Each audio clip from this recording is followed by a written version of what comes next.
Aeronova mengembangkan lini pesawat berbagai kelas, dari platform tak berawak ringan hingga kapal udara berat untuk logistik kompleks, guna menunjukkan kemampuan dan efektivitasnya di dunia modern. Lini pesawat ini mencakup beberapa prototip, yaitu Nova 01 dan Aeroliot Sola 1. Pesawat-pesawat ini dibuat khusus untuk menguji dan menerapkan solusi modern yang akan digunakan perusahaan pada model-model berikutnya. Perkenalkan karya pertama kami, kapal udara Nova 01.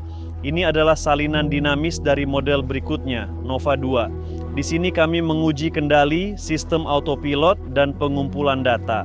Kedepannya, versi yang telah disempurnakan bisa menjadi produk tersendiri, baik untuk pemantauan maupun periklanan. Ukurannya 130 meter kubik dengan panjang 17 meter. Kapal ini mampu membawa muatan berguna sebesar 20 kg, baik berupa peralatan maupun kargo apapun yang perlu diangkut. Modifikasi mendatang dari pesawat ini dapat menjadi produk komersial tersendiri sebagai platform iklan atau sarana pemantauan dan pengawasan. Aeroliot 01 adalah versi hibrida kami dengan karakteristik aerodinamis yang ditingkatkan. Ini adalah model eksperimental untuk menguji solusi baru yang tidak biasa bagi kapal udara generasi baru, namun mungkin akan diterapkan pada model-model berikutnya. Selain gaya angkat aerostatik, pesawat ini juga memanfaatkan aerodinamika yang meningkatkan kinerjanya dalam sejumlah tugas yang dapat dilakukan oleh kapal udara. Volumenya hampir 190 meter kubik, panjangnya mencapai 19 meter, dan kapasitas muatan yang bisa diangkutnya sekitar 50 kg. Lini pesawat ini juga akan mencakup kapal udara Nova 2 yang bervolume 2000 meter kubik dan mampu mengangkut 500 kg sejauh 500 km. Versi penumpangnya dirancang untuk 6 orang, termasuk pilot. Berikutnya adalah kapal udara Nova 8 bervolume 8000 meter kubik. Pesawat ini sudah mampu mengangkut 19 penumpang atau 4 ton muatan dengan jangkauan hingga 3000 km.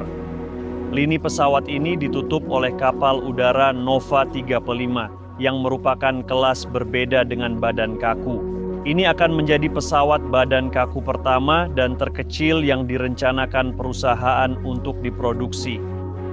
Pesawat ini mampu mengangkat minimal 15 ton dan mengangkut kargo sejauh ribuan kilometer.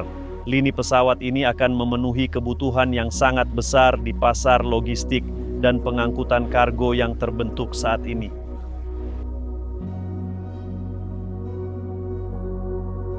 Langkah kami berikutnya adalah kapal udara Nova 2 yang mampu mengangkut 6 penumpang atau 500 kg sejauh 500 km.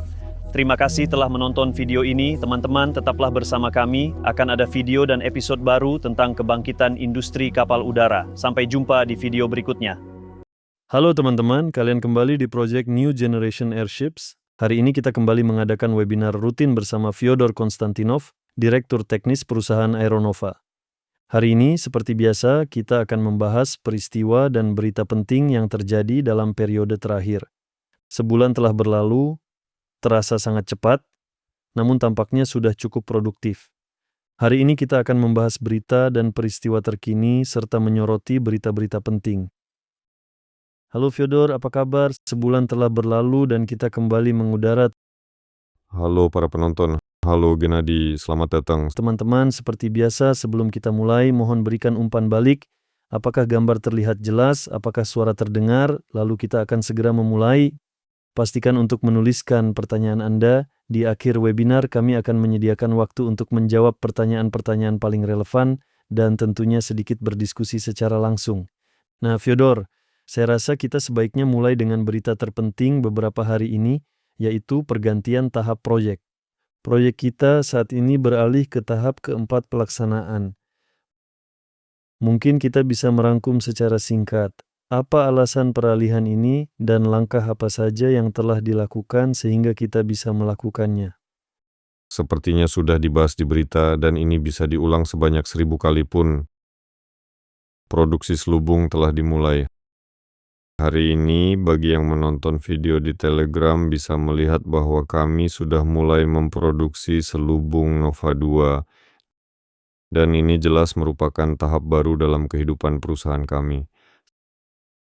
Secara keseluruhan, semua ini sudah cukup lama tertunda. Tahap ketiga berlangsung lama. Apa yang ingin dikatakan, ini adalah musim dingin serius pertama bagi para penggiat kapal udara. Sebenarnya yang kedua, ya, tapi yang pertama bersama kapal udara kecil di musim dingin. Itu bukan kapal udara, itu hanya mainan. Kami berharap musim dingin ini kapal udara Nova 2 akan membuktikan sebaliknya. Kami beralih tahap karena produksi selubung telah dimulai dan selubung Nova 2 sudah mulai diproduksi. Musim panas ini kita harus melihatnya sudah terisi gas, dilengkapi penguat hidung, penguat ekor, sirip ekor, kemudi pada sirip tersebut, dan rangka bawah gondola. Dan ada hal menarik lainnya yang belum pernah kita bahas sebelumnya, namun dalam video besar yang baru-baru ini dirilis, yang paling teliti mungkin memperhatikan bahwa Nova 2E sedang dikembangkan. Itulah versi elektriknya.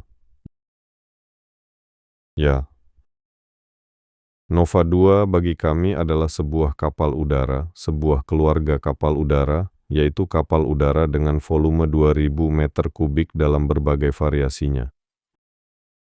Mereka bisa berupa kargo elektrik, pemantauan elektrik, hibrida dalam hal sistem penggerak, yaitu pemantauan elektrik hibrida, kargo elektrik hibrida, penumpang berbahan bakar bensin, dan kargo berbahan bakar bensin. Ada juga versi berawak dan nirawak yang bergantian, jadi jenisnya bisa sangat banyak. Kami memilih jalur yang paling mudah, yaitu membangun versi elektrik terlebih dahulu. Selubung sudah disiapkan khusus untuk versi elektrik. Apa bedanya dengan versi bensin?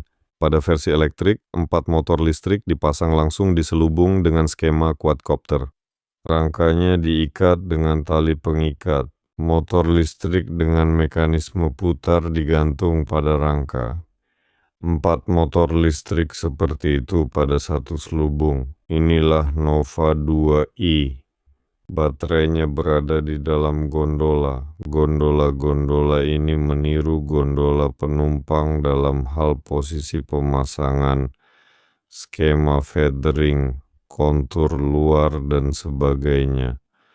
Secara teori, motor listrik dilepas dari selubung ini, gondola diganti, dan jadilah Nova 2 penumpang. Tapi kami tidak akan melakukan itu, keduanya memiliki jalur yang berbeda. Pokoknya, ya, intinya saya kebablasan bicara soal kapal udara. Kalau kembali ke pergantian tahap, ya, tahapnya memang berganti. Apakah keputusan untuk versi listrik ini diambil karena suatu kejadian tertentu? Apakah ada kesulitan dalam implementasi sistem ICE atau ini sekadar jalan termudah seperti yang kamu bilang? Baiklah, supaya kalian semua paham bagaimana prosesnya berlangsung. Ya Tuhan, pada keluarga Airship Nova 2 terdapat kumpulan komponen terstandardisasi yang cocok untuk versi apapun. Setengahnya katakanlah, dan separuh itu dikembangkan sejak awal mula. Ini semua adalah komponen terstandardisasi. Selain itu, secara paralel dilakukan penelitian untuk versi penumpang berawak, versi kargo berawak, versi kargo tak berawak, versi laboratorium terbang, versi listrik, dan versi hibrida. Semua proses berjalan secara paralel benar-benar. Dan versi listrik muncul sebagai yang terdepan karena kemudahan dan kecepatan penerapannya. Tentu saja, intinya semuanya dikerjakan, semuanya dirancang. Untuk versi bensin, skema rangka struktural gondola sudah selesai kami rancang sebelumnya. Seluruh kompartemen mesin, transmisi putar, reduktor, dan generator, jalur 48 volt telah diuji. Banyak hal sudah diselesaikan dari sisi tersebut, namun ada kekurangan pada bagian kabin dan posisi pilot misalnya. Nanti akan saya ceritakan bagaimana kami menyelesaikannya sedikit lebih lanjut. Untuk versi hibrida di mana mesin bensin digunakan untuk memutar generator. Para generator mengontrol motor listrik melalui baterai buffer yang kecil. Di sana banyak hal yang sudah dirancang lalu dihentikan dan dijeda saat pengembangan blok-blok sistem kendali. Mereka sangat rumit. Kami akan melanjutkan pekerjaan saat pengembang sistem kendali kami lebih dari 3 orang. Ya, 2,5 bisa dikatakan begitu. Untuk laboratorium terbang, pekerjaan tidak dihentikan dan terus berlanjut. Ada masalah terkait pengiriman mesin-mesin bensin tersebut dari Tiongkok. Kami sudah membayar untuk 2 mesin bensin buatan Belgia. Pembayaran dilakukan melalui dealer Tiongkok. Diproduksi di Belgia lalu dikirim ke Tiongkok. Dengan keterlambatan yang luar biasa. Entah hampir setengah tahun semua itu terjadi. Dan bukan karena kesalahan kami, ada Eropa, ada Tiongkok, semuanya entah bagaimana terus tertunda. Undang-undang mengenai ekspor berbagai produk penerbangan penggunaan ganda dari Tiongkok mengalami sedikit perubahan. Intinya, kami tidak sempat mengantarkan mesin tepat waktu, agar laboratorium terbang dalam versi bensin bisa terbang pada saat yang seharusnya. Nah, saat ini mesin sedang dalam tahap pengurusan semua dokumen untuk dibawa keluar dari Tiongkok. Semuanya akan baik-baik saja, mesin akan ada, laboratorium terbang pun akan mengudara. Tapi yang pertama terbang adalah versi elektrik. Ternyata motor listrik, baterai, controller, BMS, kan semua itu sedikit lebih mudah masuk ke Rusia. Jadi pada dasarnya kita tidak menyimpang dari rencana, dan ini tidak membawa kita ke arah yang lain. Tidak. Kalau kita ingat kembali mengapa Nova 2, sejak awal dalam Dewan Ilmiah Teknis kami memilih demonstrator yang paling mudah dibangun dan didemonstrasikan untuk membuktikan kemampuan biro desain kami, bahwa ada tim yang mampu menerima tugas merancang, memproduksi, menerbangkan, dan mendapatkan sertifikat kelaikudaraan untuk wahana aerostatik. Tidak ada perbedaan mendasar soal jenisnya.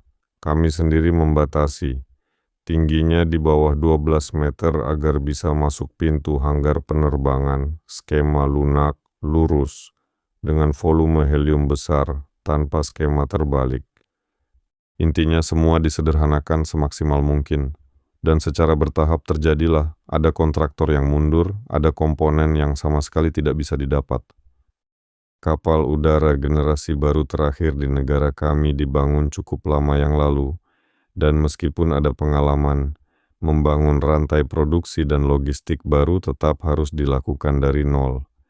Skema-skema lama yang pernah berhasil, rencana-rencana itu, semuanya harus dimulai dari awal tentu saja. Nova 2 akan diwujudkan pertama dalam versi elektrik, kemudian dalam versi penumpang berawak. Versi elektrik akan berupa kargo tanpa awak, lalu versi penumpang berawak, dan selanjutnya kita lihat saja nanti. Selanjutnya semoga sudah disesuaikan dengan pemesan. Kamu menyebutkan bahwa ada beberapa, bukan perubahan, tapi lebih tepatnya kesulitan terkait penumpang, pilot, dan tempat duduk pilot. Ya, itu soal kabin secara keseluruhan. Kami sama sekali tidak memiliki divisi ini di dalam biro desain kami. Kami bisa menghitung kekuatan, kekakuan, aerodinamika, titik berat, dan ringkasan berat. Apa saja, mode transisi, lepas landas dan mendarat, perangkat lunak. Artinya, kami bisa melakukan semua pengembangan secara penuh, namun semua yang berkaitan dengan desain, interior, kabin, yang bukan urusan para ahli kapal udara, itu tidak kami miliki. Tidak ada orangnya, tidak pernah ada anggaran untuk memelihara semua itu secara mandiri, bahkan untuk memesan ke pihak lain pun harganya tidak terjangkau sama sekali. Itulah mengapa Nova 2 kami ubah menjadi laboratorium terbang terlebih dahulu, karena laboratorium terbang tidak memerlukan kabin sama sekali. Tapi keberuntungan berpihak pada kami. Kami berkenalan dengan sebuah perusahaan yang berlokasi bukan di Rusia, melainkan di Minsk, Belarus, di mana harga dan pandangan terhadap realisasi teknologi semacam ini jauh lebih terjangkau. Kami membentuk kelompok kerja bersama, menyusun spesifikasi teknis, meninjau peta jalan. Semua sudah dikalkulasi, dan kini ada pemahaman kapan, bagaimana, dan berapa biaya gondola 6 tempat duduk untuk Nova 2. Saya rasa tugas ini bukan prioritas utama, karena yang pertama terbang adalah laboratorium, namun pengembangannya akan berjalan secara paralel. Dalam peta jalan kami, tentu saja kami menargetkan musim panas berikutnya ia sudah terbang dengan pilot dan 5 penumpang dalam kondisi sepenuhnya siap. Nah, Mengingat bahwa akhir tahun ini sebaiknya musim gugur, Nova 2 versi elektrik kami sudah terbang. Versi laboratorium terbang berarti seharusnya terbang pada musim semi. Dalam versi laboratorium terbang yang sama, gondola laboratorium terbang dilepas, lalu gondola penumpang dipasang pada selubung yang sama. Idealnya, pada musim panas dimulai proses sertifikasi kelaikudaraan untuk versi berawak. Ini adalah skenario perkembangan yang paling optimistis. kamu menyebut bahwa kita sudah mulai membuat selubung untuk dirigible Nova 2. Apakah kita mulai membuat elemen tertentu atau seluruh selubungnya? Kami sudah membuat berbagai elemen struktural, kantong, lubang tali, grommet, dan lainnya untuk mesin uji tarik. Namun mesin uji tarik belum selesai dirakit. Kami akan pergi merakitnya minggu depan untuk menguji semua elemen tersebut. Elemen-elemen struktural ini baru dibuat dalam tahap embrionik. Sedangkan yang sudah selesai dibuat adalah balon dalam. Ada selubung lunak dirigible yang volume utamanya diisi dengan helium. Di dalamnya terdapat balon dalam yang diisi dengan udara. Nah, kemarin pembuatan balon dalam sudah selesai. Jadi balon dalam yang sudah selesai sepenuhnya sudah ada di tangan kita. Membran balonet, mari kita sebut demikian. Jadi ada selubung utama penahan gas, dan di dalamnya terdapat membran balonet yang dilas ke selubung tersebut. Bagian selubung ini secara kasarnya adalah perut balon dalam, merupakan bagian dari balon dalam, namun saat ini kami belum memilikinya. Artinya kami hanya membuat membran ini saja. Nah, bagian perut ini dibuat dari kain penahan gas dan di sana ada banyak hal yang menarik. Di sana ada kipas, katup, banyak saluran untuk kabel, bukan kabel untuk sensor, untuk controller. Ini adalah bagian paling rumit secara keseluruhan. Biasanya dikerjakan paling terakhir. Setelah balonet, mereka akan mulai mengelas bagian atas kapal udara, yaitu seluruh bagian yang tidak memiliki elemen apapun. Misalnya, pada bagian ekor muncul berbagai elemen, kaki, tali penguat, kantong-kantong, dan sebagainya. Bagian berikutnya setelah balonet adalah pembuatan seluruh bagian polos kapal udara yang tidak memiliki apapun. Biasanya itu punuknya bagian atas, lalu mengerjakan hidung, ekor, dan menyelesaikan semuanya dengan bagian perut. Balonet kami sudah siap. Kami menyelesaikan pengelasannya cukup cepat, mulainya sepertinya hari Senin atau Selasa. Cukup cepat dan responsif juga. Memangnya kenapa? Secara umum, kalau prosesnya sudah berjalan lancar, bisa memproduksi 2-3 selubung Nova 2 per bulan. Ya, sekarang sedang berlangsung proses penyesuaian semua ini. Proses sederhananya, insinyur masih bisa mengubah sesuatu. Begitulah yang terjadi. Mereka tiba-tiba memindahkan sesuatu, misalnya gondola sedikit digeser, saya tidak tahu. Misalnya awalnya kami memilih sel-sel tertentu untuk baterai. Mereka memiliki satu form factor, tetapi karena arus pengosongan, panas, dan sebagainya terpaksa memilih yang lain. Form faktor berubah, baterai dikonfigurasi ulang, pusat gravitasi sedikit bergeser, gondola pun harus sedikit digeser, dan bersamanya rangka bawah gondola juga sedikit bergeser. Artinya semua elemen pengikat yang ada pada selubung pun sedikit ikut bergeser. Dan para spesialis selubung untuk ke-10 kalinya mengerjakan ulang pola pemotongan selubung, misalnya bagian bawahnya. Nah, pola potong kapal udara itu besar, bayangkan panjangnya 44 meter. Meja potong yang sudah kalian lihat di video itu memang kecil, jadi mejanya ada di sini. Dan kamu harus menempatkan semua 44 meter yang terbentang itu di meja ini. Pola potongan misalnya dibuat di bagian pemotongan. Lalu diproduksi, pola itu diletakkan di atas meja. Diletakkan. Dan ngomong-ngomong, ada juga masalah dengan memperhitungkan cacat pada material. Kamu ikut syuting videonya, kamu sendiri lihat bahwa material digelar ditandai dengan spidol, lalu kamu menempatkan pola-pola itu, trapesium, elemen-elemen tersebut, dengan mempertimbangkan gulungan yang kamu punya. Dan ketika, katakanlah kamu sudah menempatkan semuanya, kurang lebih tahu mana yang tidak cacat, ini semua adalah persiapan produksi. Ketika semuanya sudah siap misalnya, kamu sudah kurang lebih menyiapkan meja sesuai pola potongan, memilih semua elektroda. Misalnya suatu elemen berubah dan elemen itu memiliki radius tertentu. Untuk radius itu kamu butuh elektroda khusus agar bisa mengelas setidaknya dalam 4 sentuhan, bukan dengan menggeser-geser elektroda kecil itu. Semua elektroda sudah siap, semuanya beres. Nah, kalau begitu, 2 selubung per bulan dengan kapasitas ini. 1 selubung per bulan itu sudah pasti, sekarang tentu saja butuh sedikit lebih banyak waktu. Kemarin saat kami di sana, Vladimir Alexievich memarahi David soal ini tidak ada, itu tidak ada, tenggat waktu terus mundur dan seterusnya. Saya bilang, musim panas kan sudah jadi. Dia awalnya mau marah, bilang tidak akan jadi. Lalu dia bilang, Agustus itu masih musim panas. Saya bilang, 1 Agustus masih musim panas. Dia bilang, berarti jadi. Artinya, bahkan dalam proses penyiapan produksi, pembuatan selubung, jika desainnya sudah ada, semuanya sudah mapan, ada pola potong dan sebagainya, tetap merupakan proses yang cukup cepat. Dengan catatan bahwa kenyataannya sekarang hanya 3 orang yang bekerja di tim kami. Ya, 1 selubung dalam sebulan menurutku itu luar biasa. Kamu tahu ini seperti apa? Ada suatu cerita. Saya tidak ingat persis, jadi tidak akan menceritakannya, tapi ada sesuatu milik seseorang yang rusak, datang seorang ahli, sekali pukul palu, 100.000. Mereka tanya, kenapa 100.000? Kamu kan cuma sekali memukul dengan palu. Dia bilang, saya belajar 30 tahun untuk tahu kemana harus memukul dengan 1 pukulan. Jadi, ketiga orang ini adalah ahli sejati.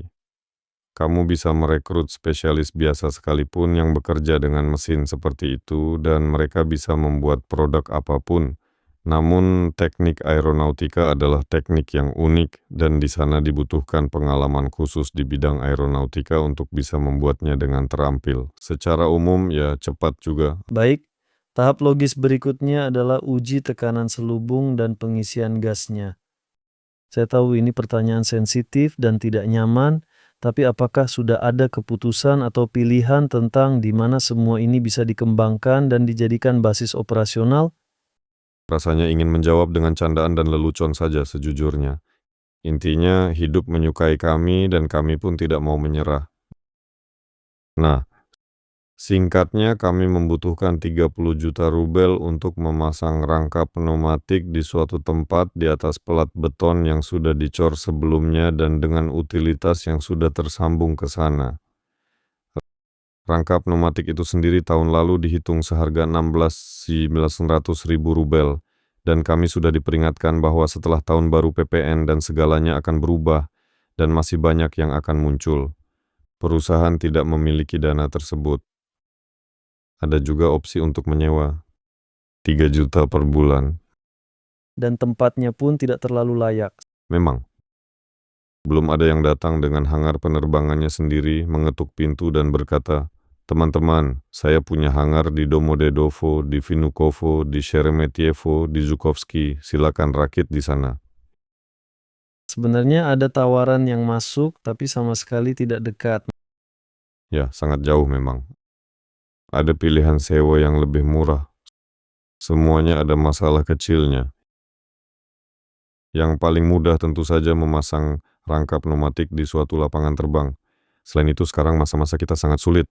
Tentu kita percaya ini akan berakhir, dan memang akan berakhir, tidak mungkin terus seperti ini selamanya. Sekarang langit pun bisa ditutup, omong-omong, di seluruh wilayah Moskow ya. Mereka berjanji. Setidaknya begitu. Masih sebatas rumor di komunitas tematik, tapi tidak ada asap tanpa api.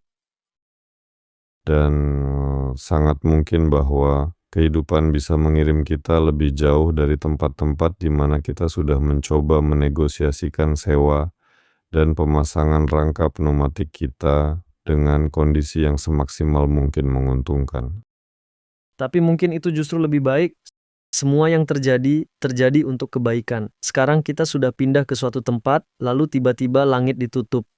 Bayangkan, kita sudah punya kontrak, sudah ada areanya, kapal udara kita sudah dipindahkan ke sana, tapi kita tidak bisa menguji dan menerbangkannya. Atau mungkin semuanya akan berlalu begitu saja. Kita lihat. Semakin jauh dari Moskow, tentu saja semuanya menjadi lebih murah dan lebih mudah, tapi harga rangka pneumatik dan pelat kurang lebih sama di mana-mana. Dan karena itu, ya Tuhan, pokoknya harus ada yang dilakukan.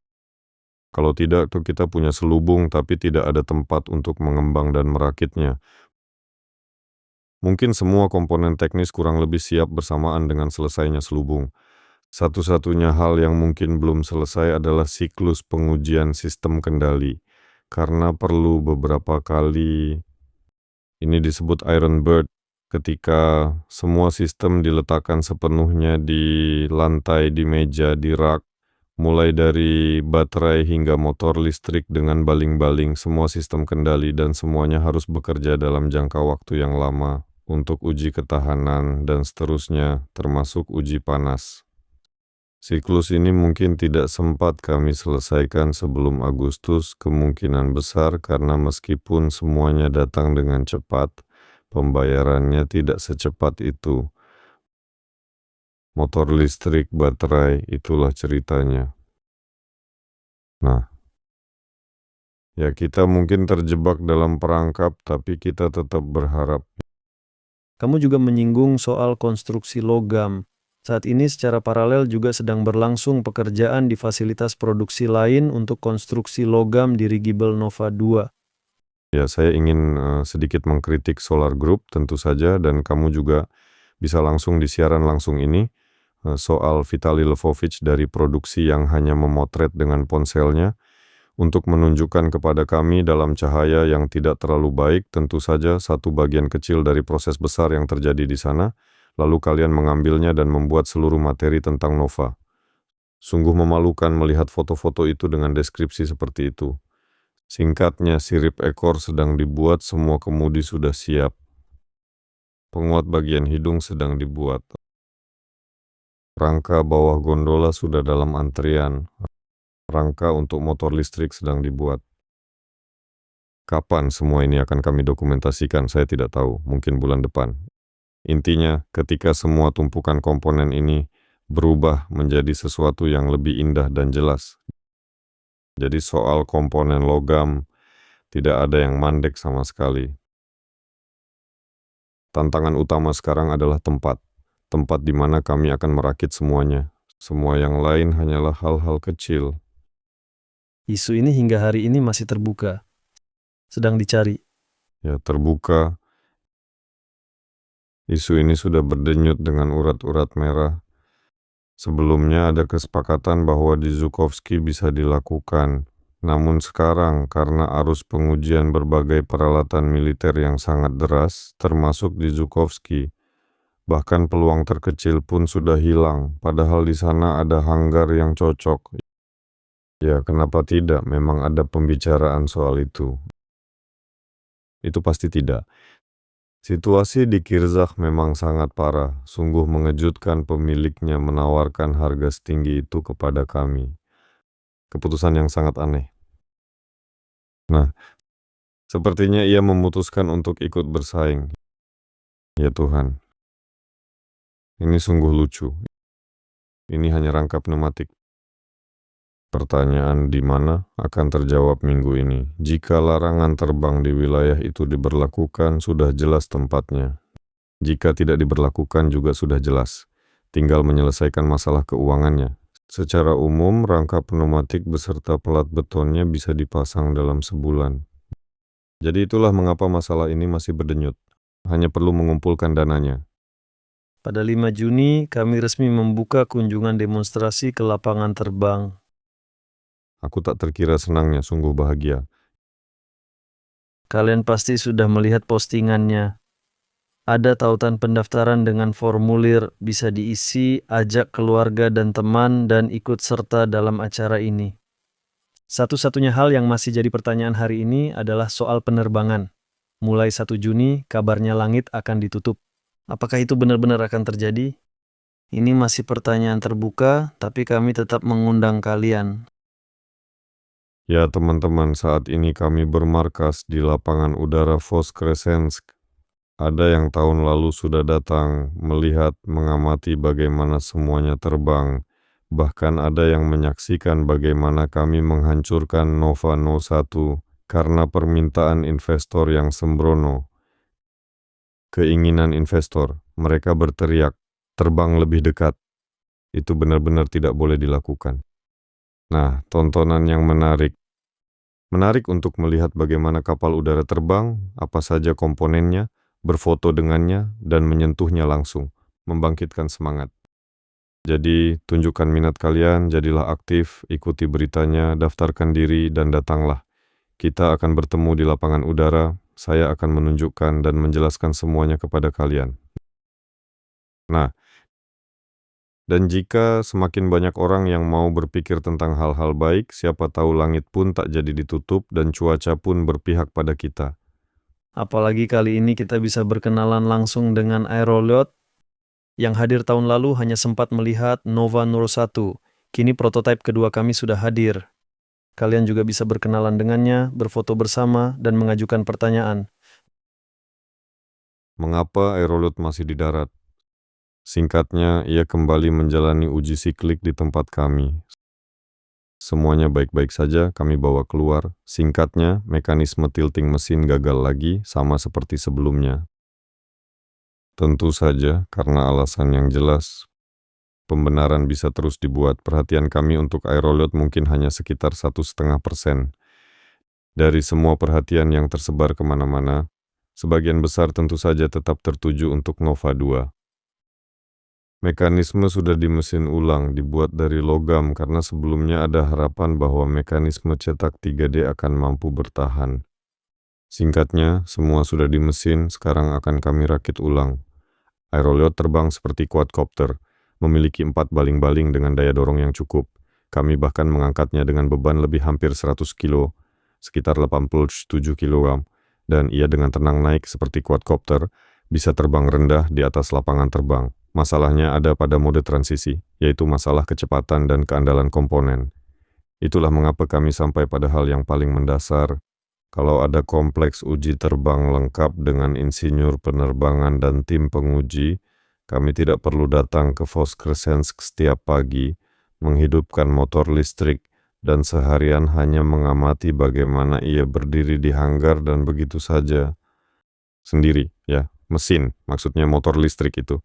Lalu dia menghabiskan 3 jam memeriksa dan mengencangkan baut dengan obeng kecil akibat getaran. Setiap baut diperiksa satu persatu, begitu selama beberapa hari. Nah, lalu ada yang rusak, kalian bongkar semuanya lagi dari awal, lalu pengujian ulang, dengungan, dan seterusnya. Tapi intinya, untuk Nova 2 semua hal yang sama juga akan terjadi, tentu saja. Dan ini, saya orang yang berasal dari dunia antariksa, nah bukan dari Alpha Centauri, tapi dari industri produksi roket luar angkasa. Di sana sudah ada produksi serial. Singkatnya, semuanya sudah berjalan dengan lancar. Keandalannya sudah terbukti oleh waktu. Dan sekarang, saat mendalami penerbangan eksperimental, kamu menyadari betapa pentingnya melakukan pengujian darat ini, terutama yang siklik, bahkan demi ketenangan pikiran para perancang. Karena sungguh menegangkan saat benda itu terbang dan kamu sama sekali tidak punya gambaran. Tentu saja semuanya sudah dihitung berkali-kali dan seterusnya. Supervisi teknis oleh perancang dilakukan selama produksi, memastikan semua toleransi dan suaian terpenuhi, semuanya dirakit dengan benar. Tapi bagaimanapun, kalau benda itu sudah berdiri di tempat selama seminggu, baling-baling berputar dan semuanya bergerak, maka tentu saja saat ia terbang, kamu berpikir, dalam 1 jam ini pasti tidak akan terjadi apa-apa, kamu lebih tenang. Tapi bagaimanapun, ini adalah praktik yang normal. Sementara itu, produksi pesawat dan helikopter apapun saat pengembangannya, pilih baling-baling, pilih mesin, lalu kalian pasang 5 mesin, 5 baling-baling, nyalakan, dan itu bekerja berbulan-bulan. Sumber daya teknis terakumulasi, margin kekuatan strukturalnya pun dibuktikan, dan seterusnya. Semua ini adalah prosedur wajib, harus ada bengkel pengujian khusus dan kompleks uji terbang. Mereka harus independen dari biro desain secara kondisional independen agar dapat memberikan penilaian independen terhadap semua yang dirancang dan terlebih lagi yang diproduksi. Dan kita perlu berkembang ke arah itu tentu saja, karena semua sistem besar, kapal udara besar, terutama yang berawak untuk penumpang, dan bukan hanya itu, drone pun kadang terbang melintas di atas kota-kota. Semua peralatan harus andal, tentu saja. Dan prosedur yang sama berlaku untuk mendapatkan sertifikat pengembang Rosa Fiat Sia saat mendapatkan sertifikat tipe untuk produk apapun. Semua prosedur ini tidak hanya harus diterapkan, tetapi juga harus sudah sepenuhnya dikerjakan untuk setiap mesin tertentu. Dan di sana ada sangat banyak proses, kita baru benar-benar di awal perjalanan. Meskipun sertifikat pengembang saat ini bisa diperoleh melalui skema yang disederhanakan, tidak perlu langsung mendapatkan sertifikat pengembang teknik penerbangan berawak, bisa mendapatkan yang tak berawak terlebih dahulu. Namun bagaimanapun, bengkel pengujian sudah harus ada. Nah, dan kami perlu mengorganisirnya pada tahun ini juga. Tepat di sana, di dalam rangka pneumatik itu, milik kami akan sedikit lebih besar. Artinya satu tempat untuk perakitan dan perawatan, dan tempat kedua dialokasikan untuk berbagai uji ketahanan dan sebagainya. Aeroliot akan segera terbang, ya. Kami hampir menguras segalanya darinya, membongkar pasang hingga 700 kali. Nah, pada dasarnya saya rasa memang untuk itulah prototipe-prototipe ini dibuat, untuk membuat kesalahan di sana, mengumpulkan pengalaman, dan tidak mengulanginya pada model-model yang lebih besar. Kenapa Nova 01 cepat terbang sedangkan Aeroliot lama sekali mencoba terbang? Bagaimana ya saya harus menjawab? Ayo jawab saja. Saya akan menjawab karena bentuk klasiknya sudah cukup jelas di sana, berbeda dengan model eksperimental ini. Semua tata letaknya sudah diketahui. Itu yang sudah pernah dibuat. Aeroliot lebih merupakan eksperimen. Tidak juga. Semua ini bergantung pada kepala perancang dan rantai interaksi serta keputusan manajerial yang ia buat dan ambil. Begitulah adanya. Bagi Vadim Zubkevich, Nova 01 sama sekali tidak dianggap sebagai kapal udara.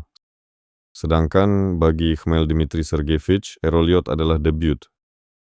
Ini adalah wahana pertama yang dibuat di bawah kepemimpinannya. Ya, jika bagi Vadim Zubkevich semua jalur sudah terbuka, ia sudah bisa menulis tor dengan berpengalaman, membagi tugas, dan seterusnya, maka Dmitry Sergeyevich tentu saja dalam mengelola proses ini. Masih terus menambah pengalaman. Ya. Pertanyaan, mengapa Anda mempercayainya sebagai kepala desainer Aerolot? Jawaban, Dmitry Sergeyevich selalu bekerja di Departemen Desain Umum. Departemen Desain Umum di Biro Perancangan biasanya menangani pengembangan konsep secara cepat. Muncul ide dari pemilik perusahaan, dari calon pelanggan, dari tim perancang itu sendiri. Biarkan kapal udara itu menjadi seperti ini. Berbentuk piring, mendarat di laut, dan terbang dengan hidrogen. Entah untuk apa. Semua itu diserahkan ke Departemen Desain Umum dan mereka mengolahnya pada tingkat konsep.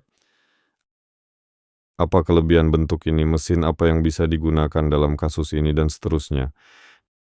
Dan justru Dmitry Sergeyevich Khmel telah menelaah tak terhitung banyaknya varian tampilan umum kapal udara dan berkata, kayaknya saya sudah punya pendapat pribadi tentang kapal udara yang ideal. Mari kita coba. Dan kami mengerjakannya sebagai hobi di luar jam kerja di sela-sela pengerjaan Nova 2. Dan itulah mengapa butuh waktu lama. Tentu saja, pengalaman yang diperoleh sangat berharga. Sudah jelas bagaimana semua ini akan diwujudkan ke depannya. Sudah jelas masa depan ada pada kapal udara hibrida. Keduanya memiliki bidang penerapan yang sangat berbeda, klasik dan hibrida. Jelas di mana yang satu digunakan, di mana yang lain. Syukurlah kita punya Aerolet ini. Semoga ia berhasil menyelesaikan penerbangan dinamisnya dengan baik, yang seharusnya terjadi dalam waktu dekat jika langit tidak ditutup. Jika ditutup, kita pindahkan lebih jauh dan terbang di sana. Mudah saja sebenarnya. Dan kita akan punya kapal udara hibrida dan klasik. Di setiap webinar, tentu saja kita juga membahas Nova 01 dan secara umum sepertinya sudah segalanya dikatakan tentangnya. Apakah saat ini ada pekerjaan yang sedang berjalan secara paralel padanya? Sebagian besar hanya sistem kendali yang terus dikerjakan. Sulit menjelaskan semua ini ketika saya sendiri tidak terlalu memahaminya. Terakhir kali saya berurusan dengan pemrograman adalah di universitas. Tapi ada sistem kendali onboard, ada sistem eksternal yang terutama bertanggung jawab untuk memberikan tugas ke sistem onboard, menerima sinyal video, telemetri, dan sebagainya, menilai situasi, dan lain-lain. Nah, ada yang berubah di sistem onboard, berarti perlu diubah juga di sini. Ada hal baru yang muncul, perlu ada perubahan di sistem onboard.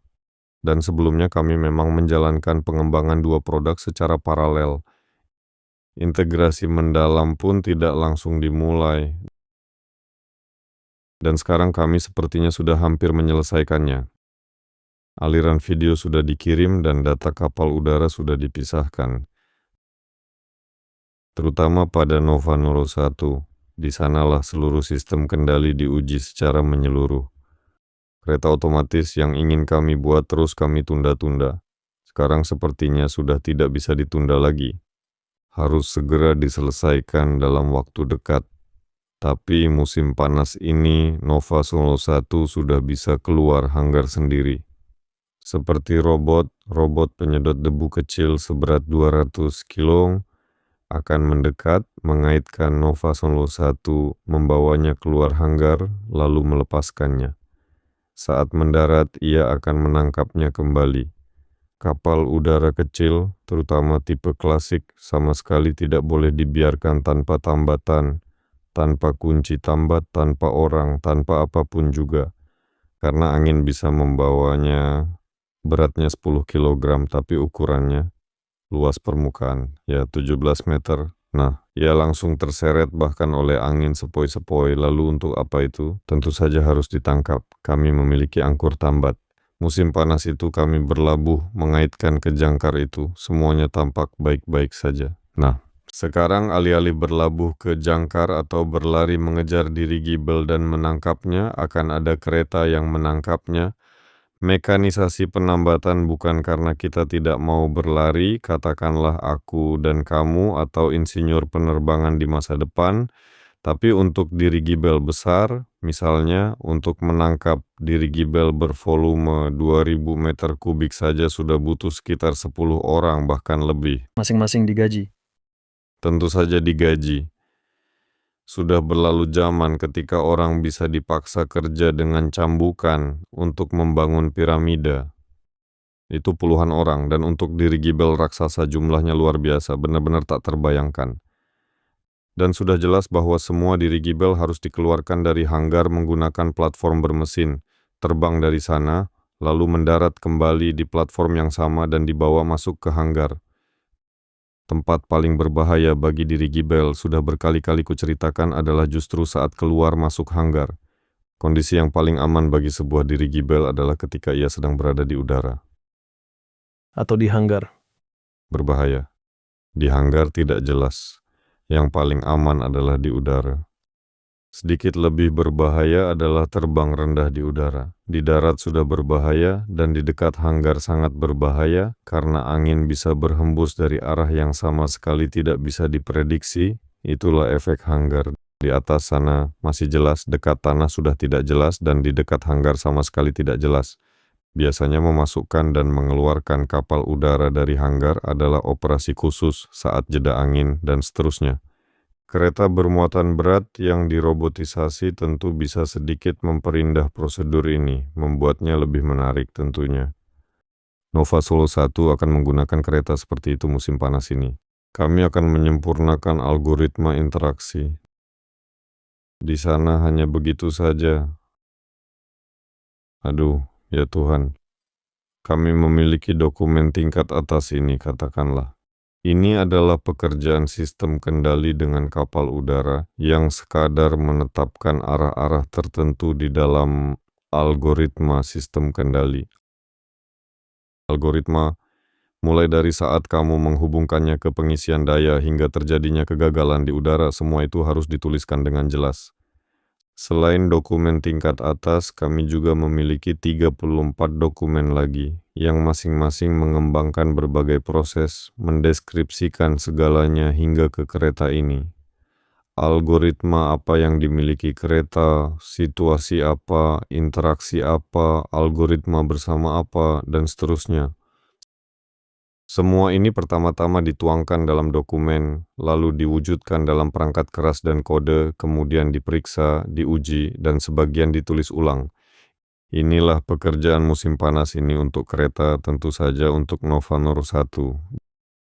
Jadi Nova Noro 1 sekarang kira-kira ada di sini, pada tahap seperti ini. Tapi semua ini dilakukan untuk Nova 2, karena memang keren mengemudikan Nova Noro 1 dengan kereta robotik, tapi kita berdua pun bisa mengeluarkannya. Sedangkan Nova 2 sudah tidak bisa kita keluarkan berdua. Ya, mungkin bisa, tapi sekali saja. Jangan. Tidak akan. Dan pada dasarnya semua hasil dari kereta robotik dan penyempurnaan algoritma akan menjadi dasar bagi Nova 2 maupun model-model berikutnya. Oleh karena itu, pengerjaan terhadapnya pun tidak berhenti, melainkan terus berjalan dengan langkah yang aktif. Apakah ada hal menarik lainnya? Berbagai stasiun televisi sesekali datang meliput kami. Kemarin atau 2 hari lalu bisa dilihat di NTV, segera akan tayang di Kanal 5. Di Izvestia juga seharusnya sudah beberapa kali terbit dan sebentar lagi akan terbit lagi. Di sebuah surat kabar sudah terbit. Ya, artikel tentang kami segera terbit atau sudah terbit di edisi terbaru majalah Tech Insider. Yang baca majalah akan melihatnya. Yang belum baca bisa lihat, beli majalahnya atau cek di situs Tech Insider. Di sana terlihat, sekarang bisa dibuka di edisi terbaru, kalau digulir ke bawah ada sesuatu, saya lupa, sepertinya artikelnya berjudul kapal-kapal terbang atau semacam itu. Ya. Media aktif meliput kami, menelepon dan menulis. Sekarang semua sangat tertarik dengan pembuatan kapal udara. Dan ini tanpa berlebihan memang merupakan jasa kami, tentu saja. Membuat begitu banyak kebisingan di internet tentang pembangunan kapal udara, dan bukan hanya ribut, tapi juga membangun, terbang, bahkan jatuh, lalu terbang lagi. Begitulah, dan semua itu hanya dengan kapal udara kecil. Kini kita sudah mulai membuat yang lebih besar lagi ya.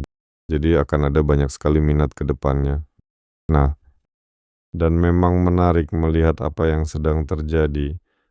Kapal udara punya masa depan jika masa depan itu cerah. Begitulah, semoga masa depan memang cerah. Semua akan baik-baik saja. Ya. Jadi, jika secara keseluruhan sedikit merangkum, apa langkah dan rencana kita ke depan? Untuk tahap ini bisa dikatakan begitu. Sungguh sulit untuk berpikir. Rencana terdekat, bahkan tidak tahu harus mulai dari mana. Ada begitu banyak tugas yang tak terhitung, merakit Nova 2. Masalah utama kami saat ini adalah tempat untuk mengisi gas dan memulai proses perakitan. Tentu saja. Ngomong-ngomong, kami diundang ke acara besar di Novosibirsk, sepertinya musim panas, sekitar bulan Agustus. Katanya mereka punya hangar juga. Mungkin langsung bawa Nova 2 ke sana dan isi gas di sana. Kalau ada hangar ya, ada hangar, diisi di sana, dirakit di sana juga, dan itu bukan wilayah Moskow. Ide yang bagus ya. Kami diundang ke berbagai acara, tentu saja semua ingin melihat dirigibel terbang. Tapi kami hanya punya Nova Noro 1 dan Aerolayot. Belum berhasil. Saya tidak mengeluh, tidak merengek, tapi secara finansial kami benar-benar tidak mampu membuat Nova 2 sekarang. Beli materialnya, beli motor listriknya, teralihkan ke sana, kembangkan ini, produksi itu. Lagi pula ini bukan sekadar prototipe, harus dibuat secara komersial. Ya, semua orang ingin ada yang terbang di pameran dan sebagainya, tapi Nova Noro 1 dan Aerolayot memang tidak dibuat untuk itu, titik. Ini laboratorium terbang, ini percobaan pertama dan pasti tidak sempurna. Ini adalah maket, ini apa saja tapi bukan prototipe untuk pameran, di mana orang-orang dari dunia penerbangan akan datang dan melihat seperti. Inilah yang kita beli. Sementara roda gigi mereka dicetak dengan printer 3D. Mereka bilang kok ya kami menggantinya setiap minggu, mau apa lagi, masa harus pergi ke mesin hobbing khusus untuk membuat roda gigi itu. Nah, untuk Nova 2 bisa dilakukan, dan harus. Ya, tentu saja harus dilakukan. Dan idealnya tentu saja kita harus membuatnya. Sekarang selubung Nova 2 sedang dibuat.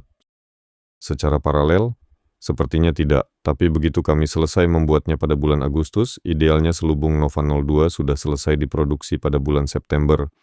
Dan sebaiknya tidak hanya satu, tentu saja. Karena ada pelanggan, ada permintaan, ada segalanya, bawakan sangat dibutuhkan, bahkan siap membayar uang, membeli, tampilkan iklannya, kami bisa ini, bisa itu. Tapi berikan produknya. Ya, kalau begitu berikan uang muka, kenapa semua berikan produknya? Itu akan lumayan. Baik, saya usulkan kita beralih ke sesi tanya-jawab. Mari lihat apa yang ditulis kepada kami. Ada pertanyaan masuk. Sebentar, saya cari. Baik, pertanyaan pertama, mulai. Apakah perusahaan akan menghubungi Sovelmash untuk motor listrik dan generator bagi sistem penggerak listrik kapal udara? Keandalan dan efisiensi terbaik tidak akan kita temukan. Tidak akan kita temukan. Pertanyaan yang sulit.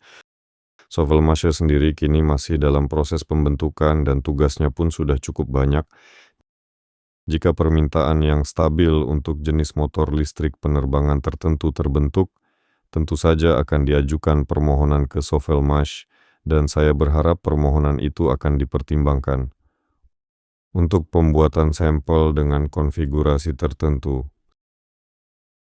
Sedangkan ketika ini adalah produk eksperimental tunggal yang tersedia di pasar, tidak ada gunanya sama sekali membebani seluruh DETB hanya untuk satu perangkat dengan prospek dan masa depan yang tidak jelas. Namun begitu tentu saja kami sudah kurang lebih memahami rentang daya yang akan digunakan secara universal pada kapal udara besar dari berbagai ukuran. Di atas daya tertentu tidak ada gunanya membuat instalasi ini dan semuanya akan distandarisasi di semua kapal udara. Secara kasar, mulai dari kapal udara kaku pertama hingga yang terbesar yang akan kami bangun di masa mendatang, kemungkinan besar semuanya akan kurang lebih sama. Nah, disinilah sudah ada gunanya menghubungi. Sementara, Baik, bagus. Mari kita terus lanjutkan. Bagaimana kapal udara berperilaku di pegunungan? Bisakah digunakan seperti funikular untuk naik? buruk tapi bisa. Intinya, Anda harus memahami bahwa gaya Archimedes dan gaya angkat perangkat apapun yang diringankan secara aerostatik sangat bergantung pada kepadatan atmosfer tempat ia berada dan karenanya juga pada ketinggian. 1 meter kubik perangkat aerostatik yang sama di dataran yang beberapa ratus meter di atas permukaan laut akan mengangkat jauh lebih banyak dibandingkan 1 meter kubik perangkat yang sama ketika berada di pegunungan pada ketinggian 1000, 2000, 3000 meter bahkan lebih tinggi. Efisiensinya saja yang menurun, itu saja. Itu pertama. Kedua, perangkat itu harus dirancang untuk tujuan tersebut. Misalnya, kapal udara yang dirancang untuk terbang di atas wilayah tengah Rusia dengan ketinggian maksimum 2,5 km, tentu saja tidak akan mampu melewati pegunungan Sochi. Di atas puncak tidak bisa terbang. Jika ada celah di mana bisa lewat tanpa naik lebih tinggi, maka ya bisa. Jika kapal udara dirancang untuk terbang di ketinggian seperti itu, tentu saja ia bisa melewati pegunungan, terbang di atasnya, dan sebagainya. Namun sekali lagi, volumenya tidak akan mengangkat beban sebanyak yang bisa diangkat kapal udara di permukaan laut misalnya. Nah, itulah yang pertama. Dan yang kedua, kondisi angin di pegunungan itu pun tidak sama di mana-mana tentu saja. Perlu melihat situasinya, kadang anginnya sangat kencang dan kritis di sana. Jika ini semacam kereta gantung atau sesuatu yang dibawa, mungkin ada gunanya juga. Padahal di pegunungan mereka membangun jalur kabel dengan mudah tanpa bantuan aerostatik sama sekali. Mungkin muatannya memang kecil tentu saja, tapi jalur yang besar pun dibangun mungkin memang mahal. Intinya perlu dilihat dulu, segalanya mungkin. Pertanyaannya tentu sudah spesifik, bagaimana kondisi angin di sana, berapa ketinggiannya, dan apa tugasnya. Saya tahu bahwa dengan teknologi seperti itu mereka sepertinya menurunkan batang kayu dari bukit besar atau setengah gunung. Di suatu tempat di Finlandia dulu pernah dibangun semacam sistem kabel dengan bantuan aerostatik. Batang kayu digantung dan diturunkan ke bawah. Hal itu pernah ada. Dan kemudian alat itu naik sendiri ke atas. Jadi ya, mungkin saja, tapi secara umum Anda harus memahami bahwa kapal udara kargo lebih baik terbang sangat rendah sekali. Pegunungan bagi kapal udara, jika ia tidak begitu saja melompatinya, adalah hal yang cukup berbahaya karena angin dan berbagai hal lainnya. Sama seperti pesawat, bagi semuanya pegunungan memang terdengar menakutkan. Bagi kapal udara lebih menakutkan lagi karena bidang tangkap anginnya luas. Baiklah, pertanyaan berikutnya. Ini mungkin bukan pertanyaan, melainkan komentar, tapi tetap akan saya sampaikan. Kapal udara Rusia harus menggunakan komponen Rusia saja, jika tidak itu hanyalah barang asing bermerek Rusia. Ada pertanyaan, apakah bisa tanpa Tiongkok dan apakah bisa membangun produksi komponen kapal udara sendiri secara paralel? Pertanyaan ini bisa diajukan ke Direktur Avtovase. Bagaimana kita membangun mobil dalam negeri kita, kan bisa. Tapi untuk apa? Pokoknya semua hal bisa saja dilakukan. Di Uni Soviet dulu tingkat lokalisasi cukup tinggi dan mereka memproduksi segala macam hal sendiri. Namun entah mengapa roket pembawa proton M memiliki banyak sekali komponen asing di dalamnya meski dengan industri yang sangat maju tersebut dan seterusnya. Tentu saja bisa menggunakan semua komponen dalam negeri jika tersedia dan dapat diperoleh. Jika tidak tersedia maka itu tidak mungkin dilakukan. Semua sudah cukup jelas. Nah, kalau ada berbagai tugas. Jika tugasnya membangun kapal udara dari komponen lokal, maka kami akan membangunnya dari komponen lokal. Jika tugasnya adalah misalnya merancang kapal udara yang nantinya akan dibangun di suatu tempat, misalnya di Afrika Selatan, mengapa harus dirancang dari komponen Rusia? Harus dirancang dari komponen yang lebih mudah didapat di sana. Intinya, kami tidak punya tugas seperti itu. Tentu saja itu menyenangkan. Kami mengambil mesin Belgia dari Well Power 5 atau 20 hanya karena saat ini sedang dicoba membuat analognya dari Rusia. Namanya Leader. Persis sama dengan mesin ini. Itulah mengapa kami memilihnya. Begitu siap kami dengan senang hati akan mengganti mesin Belgia dari Nova 2. Lebih tepatnya, kami tidak akan memakai mesin ini. Kami akan memasukkan mesin buatan Rusia ke dalam desain. Dan secara umum, begitulah adanya.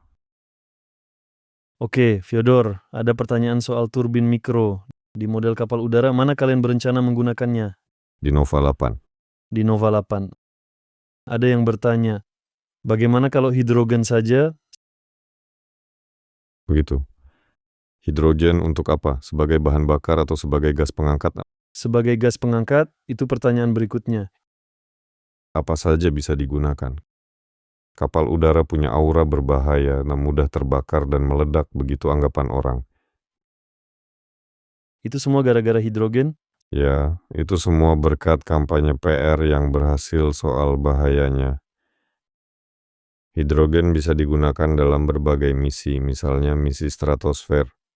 Di luar sana tidak ada oksigen, jadi kebocoran hidrogen dan percikan apapun tidak akan menimbulkan apa-apa. Simpelnya ia tidak akan terbakar.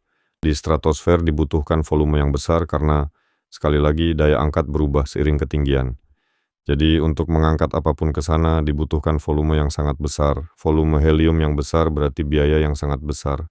Maka untuk misi stratosfer, apalagi tanpa awak, hidrogen adalah pilihannya. Solusi yang bagus. Untuk misi dekat bumi, terutama yang melibatkan manusia, tentu saja helium. Untuk drone, mungkin agak belakangan bisa memakai hidrogen yang distabilkan, flegmatisasi. Ketika kapal udara sudah lebih dikenal luas dan semua orang mulai memahami bahwa itu kurang lebih bisa diterima. Tapi itu masih lama, menurut saya. Selain itu, para ilmuwan terus berkembang dan pasti akan menemukan cara-cara yang aman untuk menggunakan hidrogen. Kimia tidak bisa ditipu dan unsur baru tidak bisa diciptakan. Baik, pertanyaan atau komentar berikutnya. Di Omsk, secara teori bisa merakit kapal udara di pabrik GA, itu singkatan.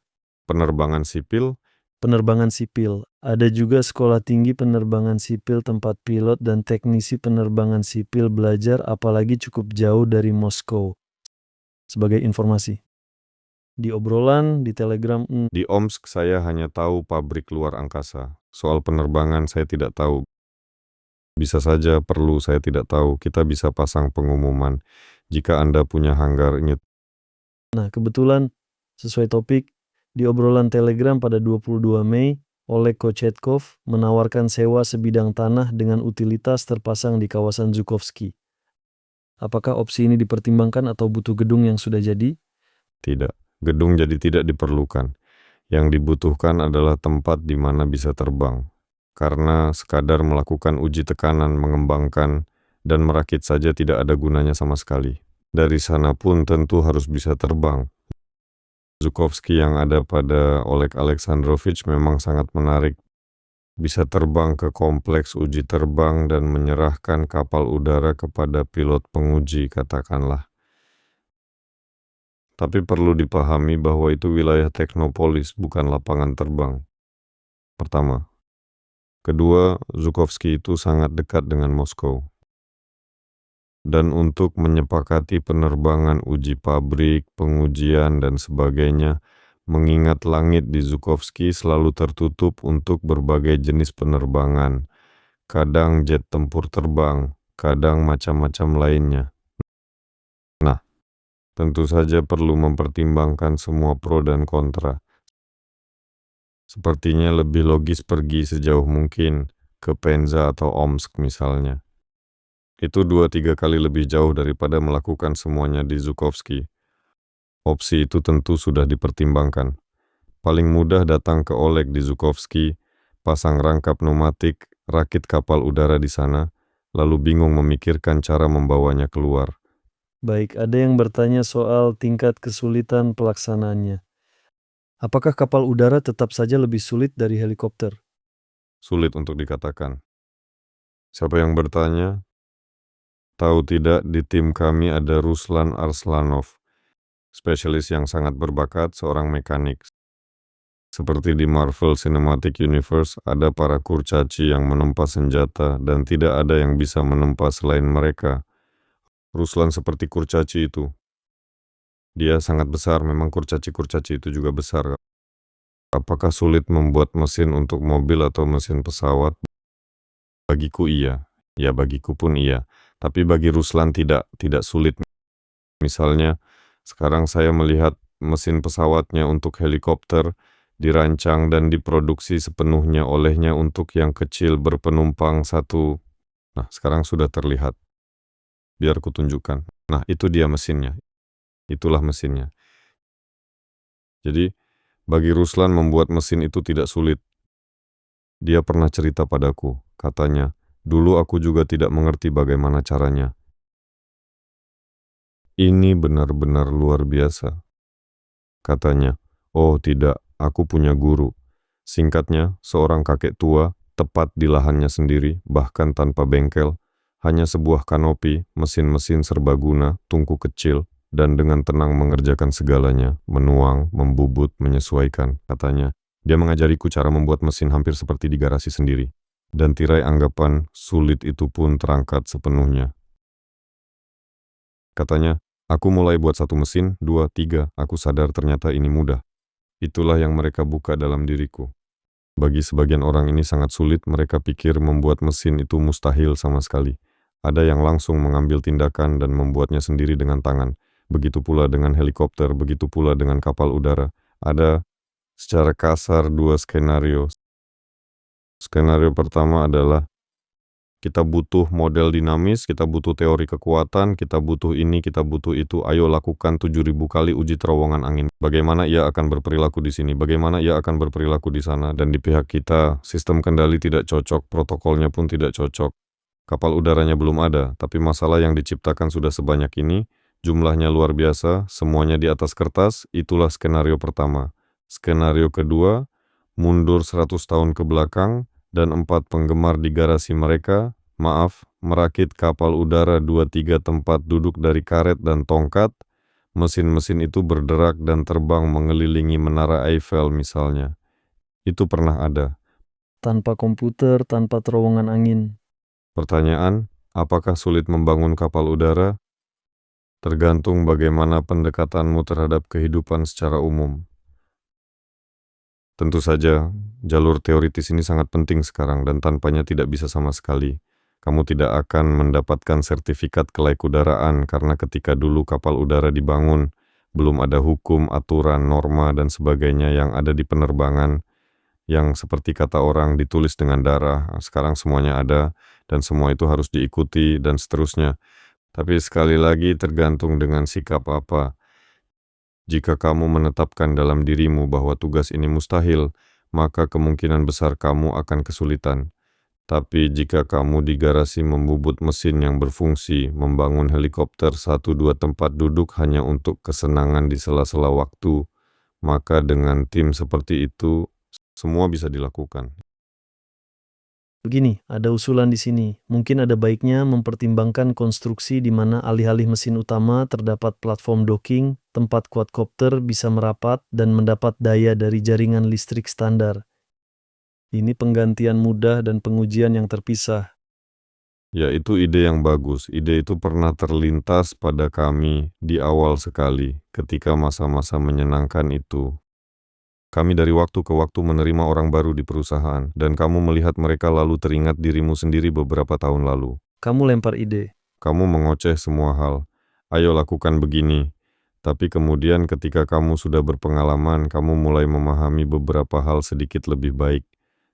Tapi bukan soal ide quadcopter, itu secara umum saja.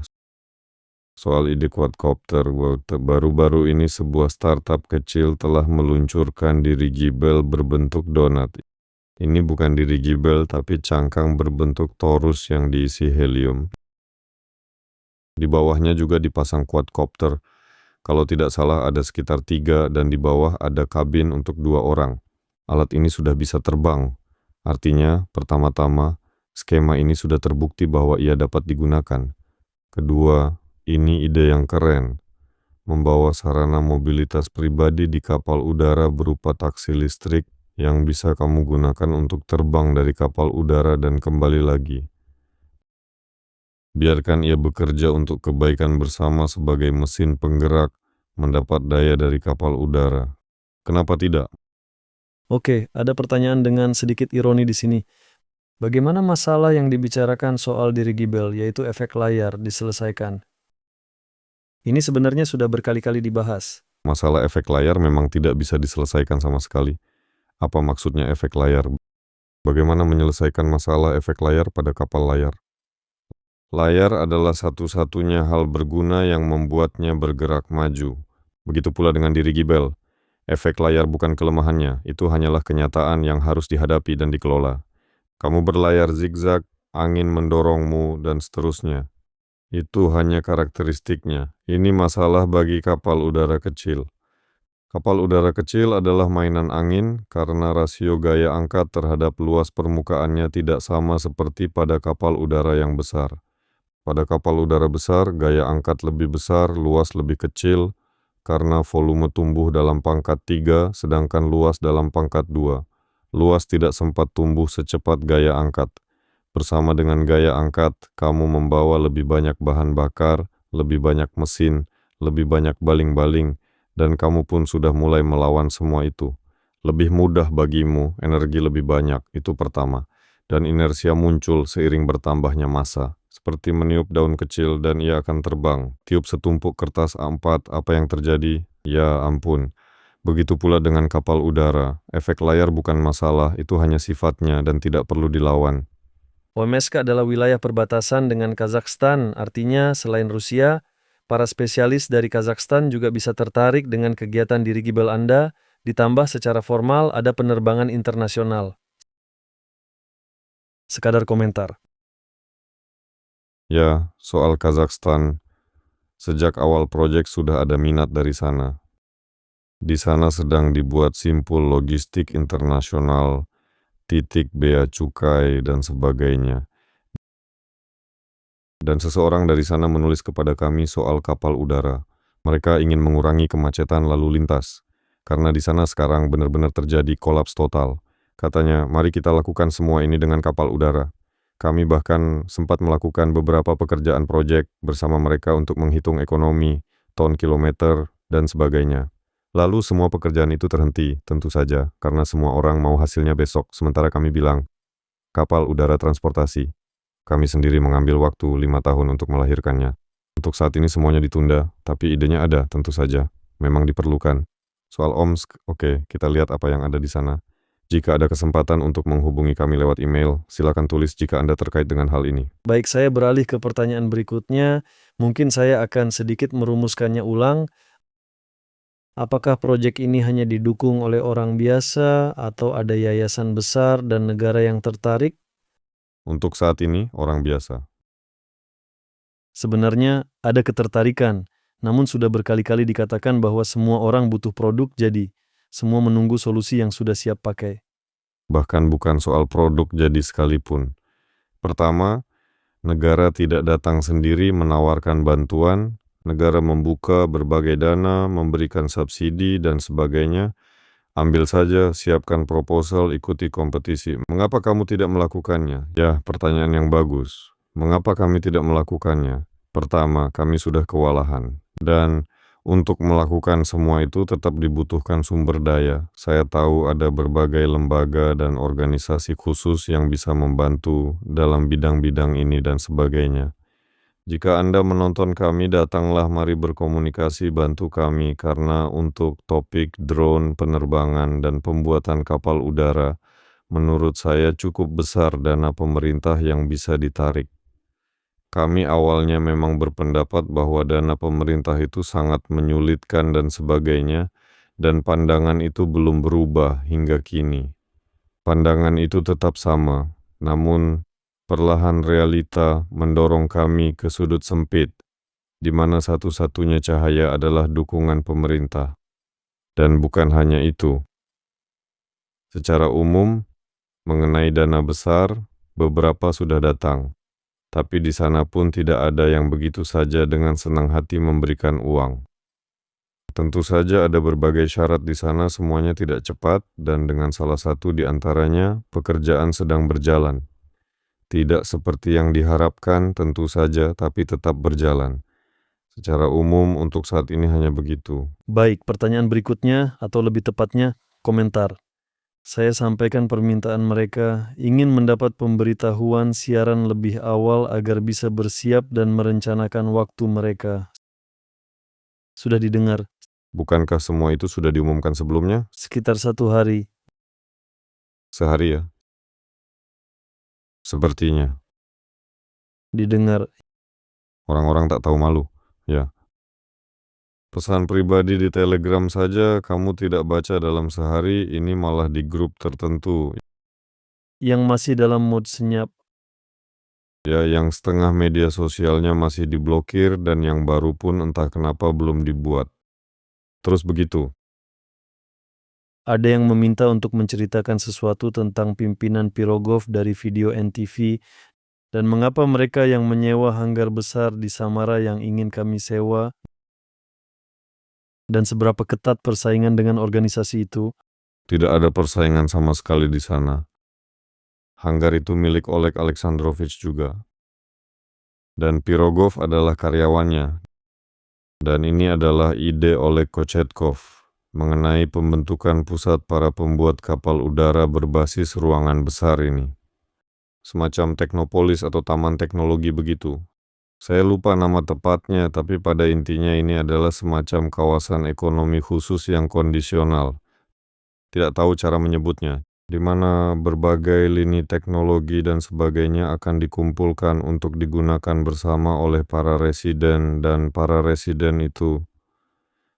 Jadi dia akan berperan sebagai perusahaan pengelola, dan Pirogov ini sepertinya dari perusahaan pengelola tersebut mereka akan merekrut residen, misalnya Aeronova, Baumann, DKBA, dan sebagainya.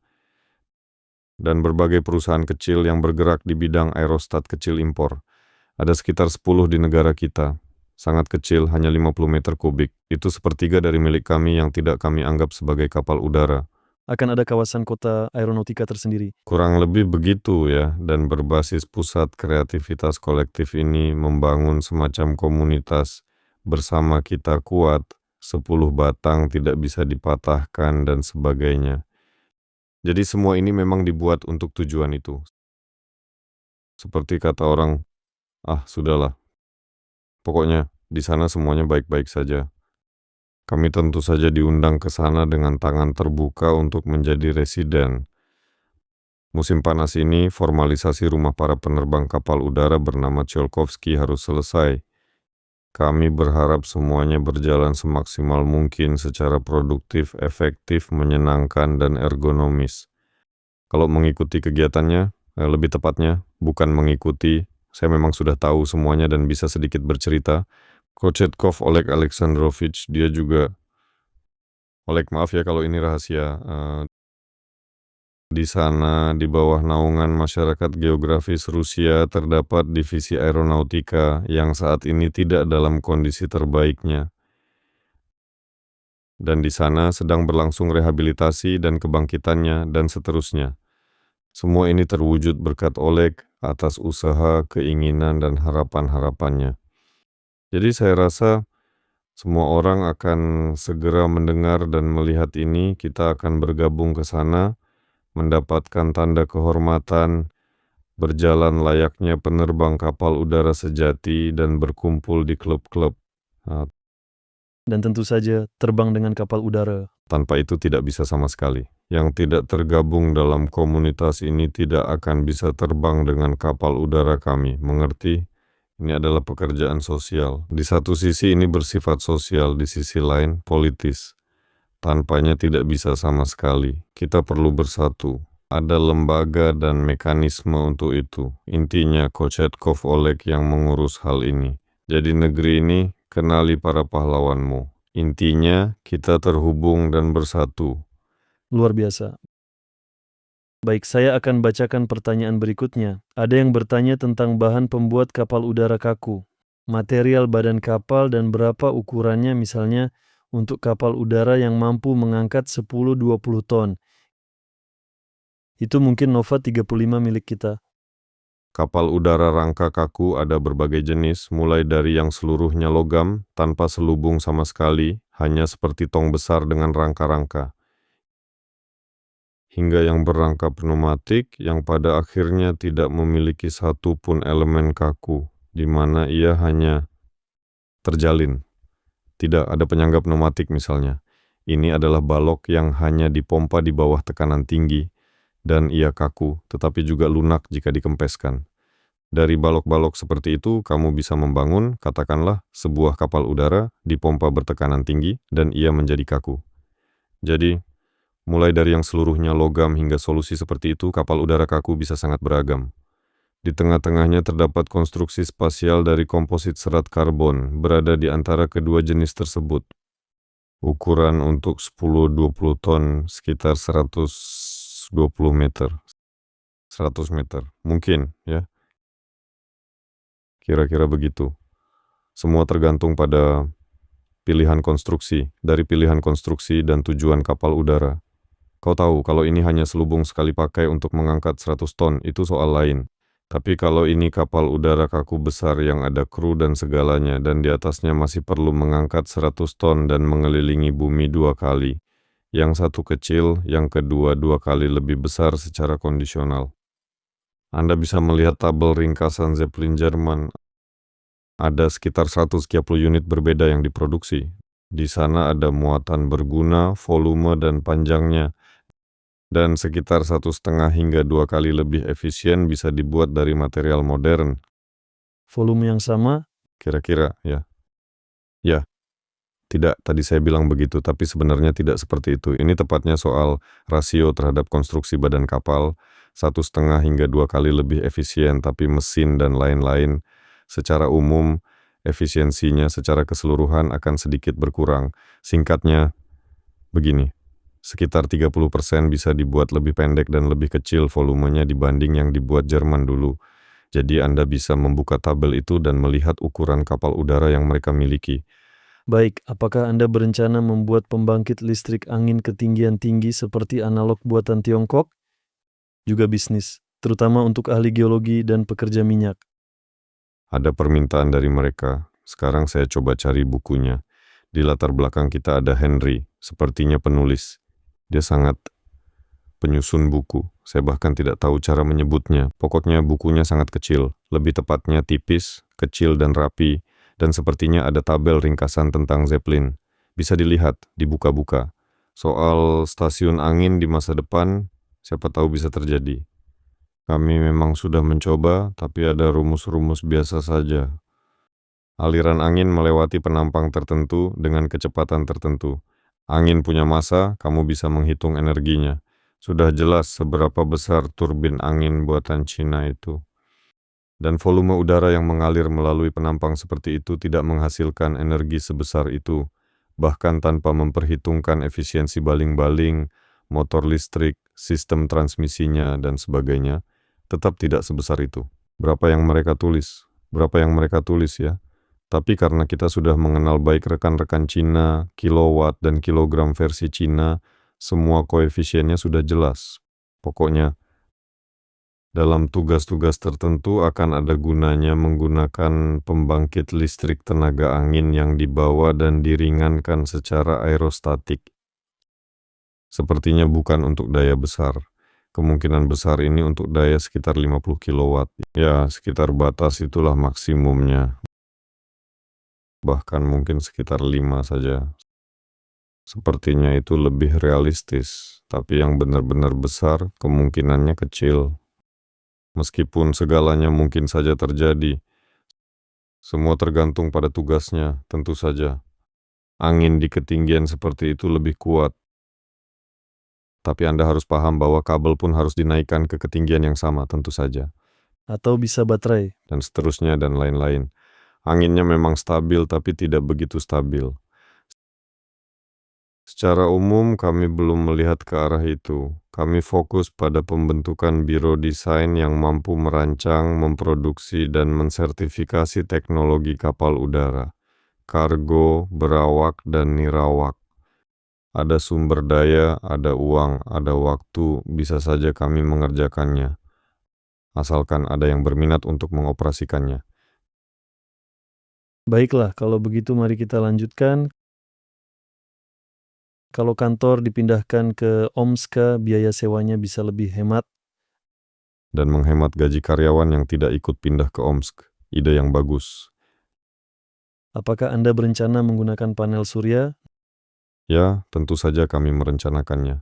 Pada balon kaku, ini akan menjadi elemen wajib, sedangkan pada balon lunak belum bisa. Masalahnya di sini lebih bersifat teknis terapan secara rekayasa. Anehnya, di abad ke-21, dari mana masalah rekayasa ini muncul? Secara umum, selubung lunak memiliki sifat yang bisa melar secara berkala. Kadang karena tekanan, kadang karena panas, kadang karena keduanya, kadang karena hembusan angin, atau karena apa saja. Ia selalu hidup, ia bernapas. Panel surya adalah benda yang kaku. Panel surya yang elastis tidak ada. Dan kamu harus meregangkan semacam rangka kaku di atas balon udara yang lunak itu. Singkatnya, itu belum cocok satu sama lain. Tugas ini bahkan secara teoritis sudah jelas di benak. Pada yang kaku, pada yang kaku. Semuanya terpecahkan dengan sempurna tentu saja. Lebih mudah. Nah, sepertinya pertanyaan menarik sudah habis. Mari saya telusuri sekali lagi sekarang. Ada yang minta cerita lebih detail tentang perusahaan dari Minsk. Orang itu tinggal di sana dan tidak tahu ada perusahaan seperti kami. Sepertinya Saya belum bisa menceritakan detail tentang perusahaan itu. Nanti saat kami berkunjung ke sana, kami akan membuat liputan besar, tentu dengan izin mereka. Yang bisa saya katakan di sana ada Technopark, entah namanya dalam bahasa Tionghoa batu besar atau semacam itu. Intinya, mereka berasal dari sana. pancingannya sudah dilempar. Kalau orang itu dari Minsk, pasti tahu Technopark China yang ada di sana. Sepertinya tidak ada pertanyaan baru. Saya cek Telegram sebentar, siapa tahu ada yang mengirim sesuatu dan saya lewatkan. Siaran kita berlangsung di YouTube dan di Zoom. Sepertinya sudah selesai semua. Saya sarankan kita akhiri saja agar webinar kita tidak terlalu panjang. 1,5 jam sudah kita lalui. Rasanya sesi kali ini sudah cukup padat dan sangat berisi. Teman-teman, terima kasih semua yang hadir di webinar hari ini. Jangan lupa tuliskan komentar kalian tentang topik-topik yang ingin kalian dengar di episode dan webinar kami berikutnya. Pasti akan kami bahas. Berikan reaksi kalian dan bagikan video yang kami rilis. Ini membantu kemajuan proyek kami. Untuk hari ini kita pamit dulu. Terima kasih semua. Dadah.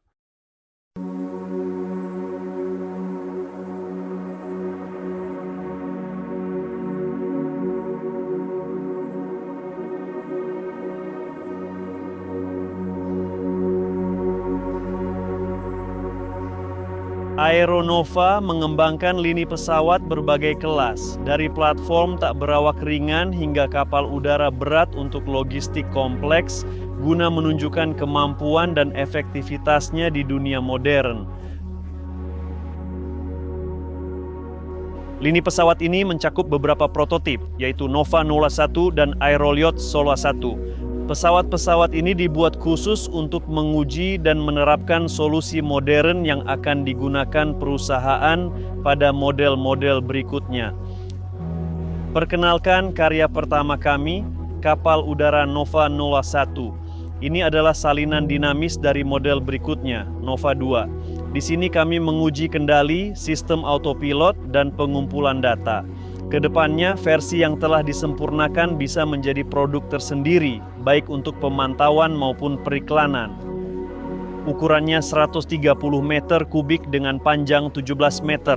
Kapal ini mampu membawa muatan berguna sebesar 20 kg, baik berupa peralatan maupun kargo apapun yang perlu diangkut. Modifikasi mendatang dari pesawat ini dapat menjadi produk komersial tersendiri sebagai platform iklan atau sarana pemantauan dan pengawasan. Aeroliot 01 adalah versi hibrida kami dengan karakteristik aerodinamis yang ditingkatkan. Ini adalah model eksperimental untuk menguji solusi baru yang tidak biasa bagi kapal udara generasi baru, namun mungkin akan diterapkan pada model-model berikutnya. Selain gaya angkat aerostatik, pesawat ini juga memanfaatkan aerodinamika yang meningkatkan kinerjanya dalam sejumlah tugas yang dapat dilakukan oleh kapal udara. Volumenya hampir 190 meter kubik, panjangnya mencapai 19 meter, dan kapasitas muatan yang bisa diangkutnya sekitar 50 kg.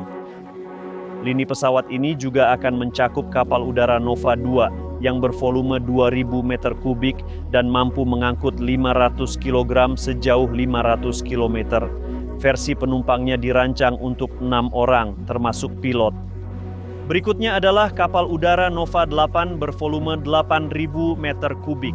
Pesawat ini sudah mampu mengangkut 19 penumpang atau 4 ton muatan dengan jangkauan hingga 3000 km. Lini pesawat ini ditutup oleh kapal udara Nova 35 yang merupakan kelas berbeda dengan badan kaku. Ini akan menjadi pesawat badan kaku pertama dan terkecil yang direncanakan perusahaan untuk diproduksi. Pesawat ini mampu mengangkat minimal 15 ton dan mengangkut kargo sejauh ribuan kilometer. Lini pesawat ini akan memenuhi kebutuhan yang sangat besar di pasar logistik dan pengangkutan kargo yang terbentuk saat ini.